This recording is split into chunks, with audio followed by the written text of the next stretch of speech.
Hey guys, and welcome back to yet another episode here at O.A.R. And before I miss it, there he goes. I'm having to do this front facing, but as I said last week, I had been seeing Poseidon dive, and that's exactly what he just did there.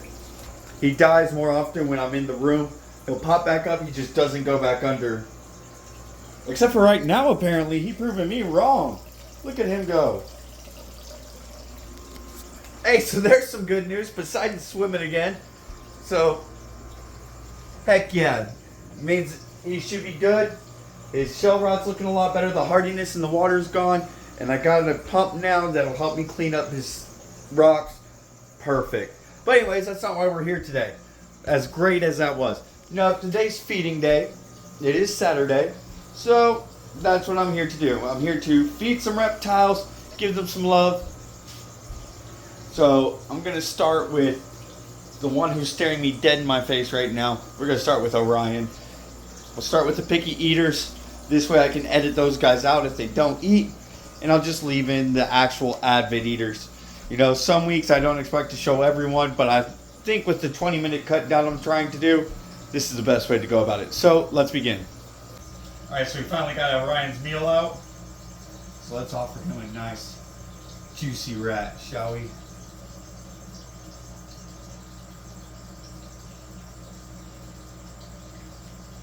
I have no idea where his head is currently at compared to me. Oh, he's close.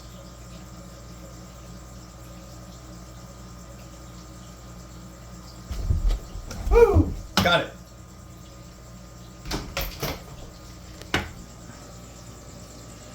There he goes. He's got a good little grip on it. Let's help him coil up just a little bit stronger, shall we? Make it act like the rat's alive. There we go. All right, next one.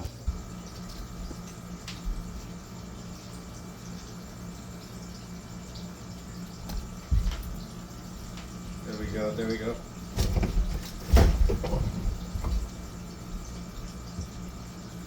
Whew. I don't know if you saw that or not, but I almost got my hand bit. She missed her prey item and almost grabbed my hand. Luckily, I dropped it down just in time for her to grab the head of this rabbit. Yeah, she got a good little bite on it. She got a good strong coil. Oh no, don't come out. Stay in your home. Stay in your home, girl. No, I don't want to pinch you. Good, good, good.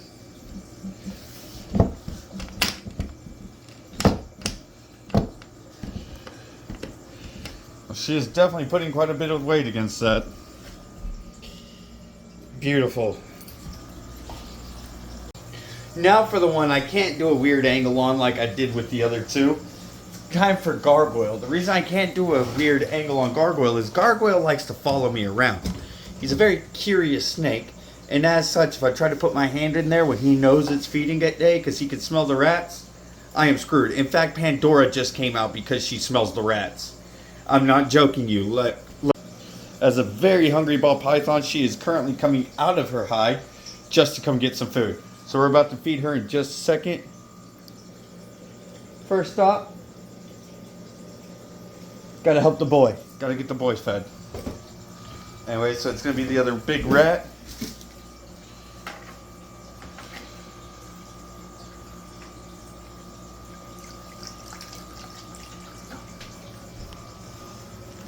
Boom, he's right there. I know exactly where he is. But I don't really need a weird camera angle because he's always right there, ready to eat, ready to drop himself out to say hello to the people. So we're gonna have to be a little careful here because I'm definitely about to get bit by a Burmese python I've never been bit by before.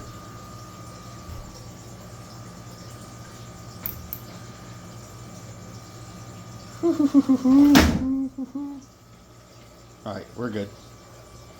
Yeah, there we go.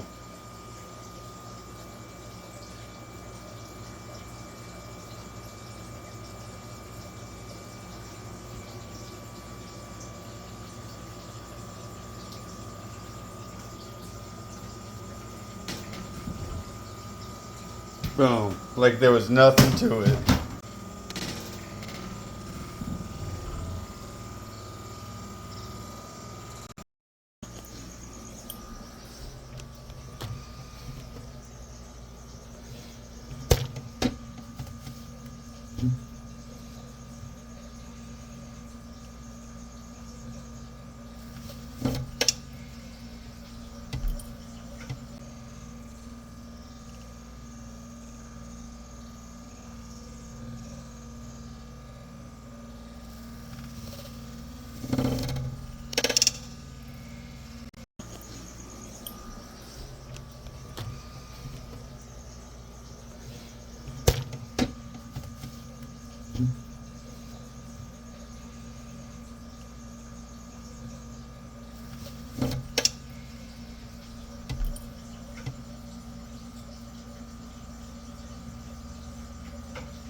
Alright.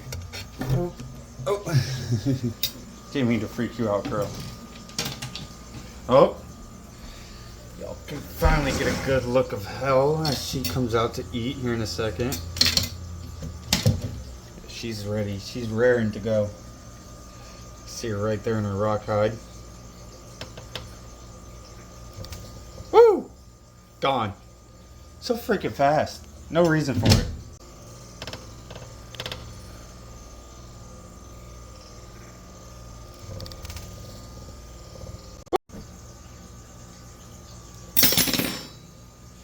Alright. One last one. A treat for Cerberus.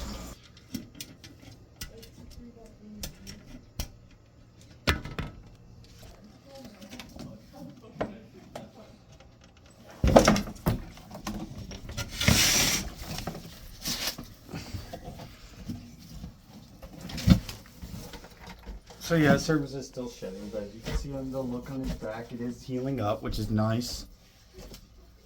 So I'll help him out later today with the rest of the healing. Or not the healing, the shedding. And getting all this shit out.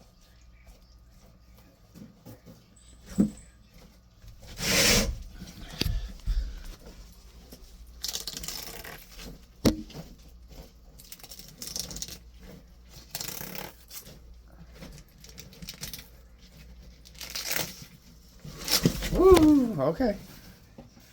Okay.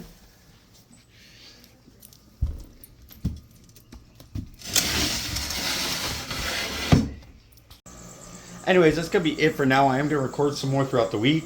So hopefully this isn't just a feeding video.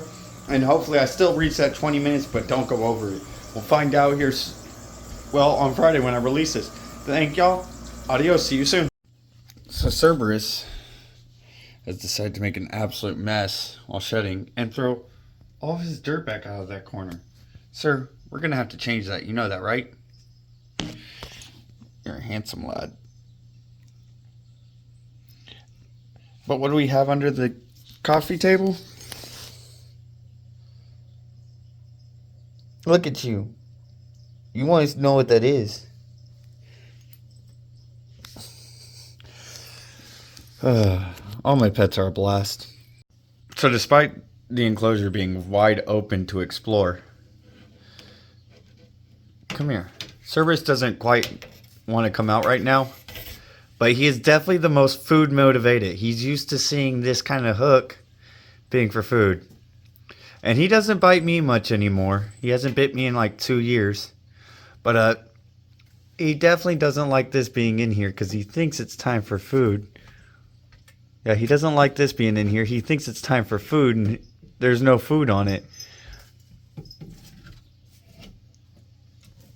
And really, since he's not coming out, I have to use this to get out of his shed, and this isn't making him happy. He's a hungry boy. Look at him. This is why we love you, Cerberus. You're such a you're so derpy. He is a handsome boy, though.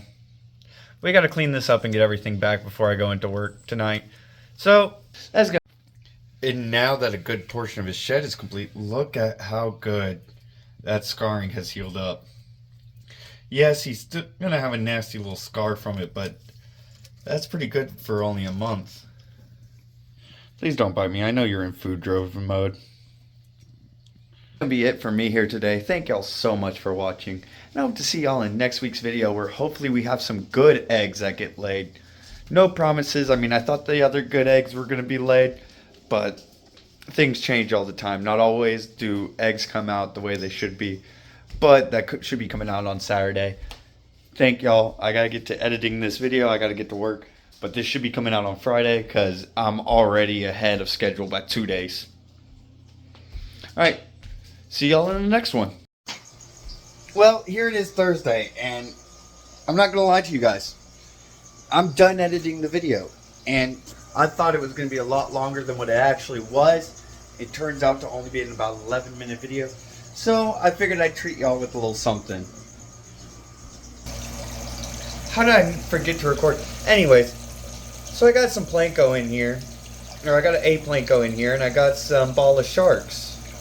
I don't know where the ball of sharks are at because Poseidon here scared them away. But it's a feeding week video. How can I forget to feed Poseidon? Come here, buddy. Let's send you back over by your other foods.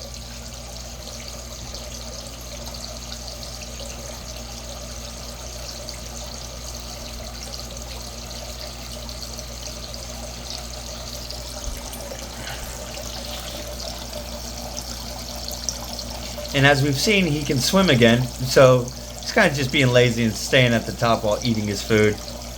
Oh, there was one of the ballas. But I have no idea what happened to the Planko. I haven't seen him in several days. And the last time I saw him was in this little crevice right here, and I just moved it, and he's not in there. So I'm imagining he's probably underneath this rock, that rock right there, or maybe even that rock. But he should still be in here. I haven't seen him bellied up in here. And Plankos are nice armored fish, so I don't have to worry about any of my other fish really bullying them because, well, ain't none of these fish, they're natural predators. But look at that boy swim. Go, Poseidon, go. See, he doesn't care. He just had a minnow in his face. He just, or not a minnow, but a guppy in his face, and he didn't do anything. He's going to go right back into hiding down there. It's his favorite spot to hide is underneath the cinder blocks, and I figured it would be. That's why I originally put these in here. But they were good hiding spots for him and fish. But really quick, O.A.R here is spending an awful long time back in her hide, so I want to check something real quick. Alright, we got some... Come on, get out of there. You can do it. Go on, get out. What I know. So I thought we were gonna have to wait till Saturday, but here it is Friday. Actually, it's Thursday, and we got 2 brand new eggs. So give me a second as I carefully get these out. I didn't know this was gonna happen. This was not planned. This is actually kind of cute. That's actually pretty adorable. I'm not gonna lie. She came up and sniffed my fingers. Anyways, let me get these out so I can get those incubated, shall we? And this is the last clutch of eggs. As you can see, there's mold growing on them. They're super sunken in. These were infertile eggs. They were slugs. So, simple as that. Just gonna throw those away and call it quits. Now, if these eggs turned out to be slugs, I'm gonna bet it's Gluttony who isn't a good breeder. And I'm just going to pair her once again with Famine. They were a good breeding pair last year, and we'll give it a shot again this year. But let me close that up, and we're about to get these taken care of real quick. So I already candled these eggs, and they look like they're fertile, but I can't be 100% sure. This one, I sadly don't believe is going to make it. It did flip over when I was getting the eggs out, but it may or may not. Going to incubate till we can't be certain. I need to actually get that hatch right moist. Yeah, temperatures are once again at 82. We're trying to get females. So I have everything set up. We're going to give her about 2 weeks to start feeling alive and awake again. Maybe even a week and a half. But yeah, she should be back into breeding mode here soon. And then we're just going to pair her straight away with Famine. Because sadly, I don't think Wrath here is a good breeder as well. So that might mean I have 2 males who are nothing but, well, pets. They're not going to be breeders, and that's okay. I still have my 1 guaranteed breeder this year. So no matter what, I will be producing some babies this year. But instead of like every other year where I use that money to go buy like a little bit of reptile supplies, I think this year with whatever money I get from the 2 breeding females will be going straight to getting another male. I have 2 breeding females. If these eggs ain't fertile, or heaven forbid, Wrath did not manage to breed this year, I got to do something to start improving my stock. I know next year I want to do ball pythons too, but I got to start building up where I can. And geckos are going to be the easiest place to start building up, if you know what I mean. But I got to get these in the incubator instead. Oops. And there we go. Right in there we have our eggs. Now it is reading at about 82 degrees, which I did go in with the thermal gun, and it's reading 81.9. So that's close enough. They rounded up by 1. So hopefully those eggs hatch. I got no guarantee that they will or won't. Once again, this might just be a bad year for breeding, and if that's the case, well, damn it, my 5-year plan is going to get set back an extra year. But I'm hoping everything works out. Another thing I might try to do is I might try to breed Wrath with O.A.R, because maybe I have females who can't breed. I don't know. Maybe it is possible that Lust is just a little too old to breed. So we'll be mix and matching throughout the rest of the year just to see who's breeding and who isn't. It's no skin off the back of my neck, but it is something I'm going to have to do if I want to be able to continue this and keep breeding, which is definitely something I want to do. Well, now this should be the true ending of the video. Thank y'all so much for watching, and I hope to see you in the next video. Oh, and by the way, we still do have 2 baby geckos for sale. I do kind of need them sold so that they can come out of the breeding rack so that I can start putting in other reptiles. And you can find those guys on Morph Market, who I will link down in the description below. Thank y'all so much for watching, and I hope to see you in next week's video. Adios.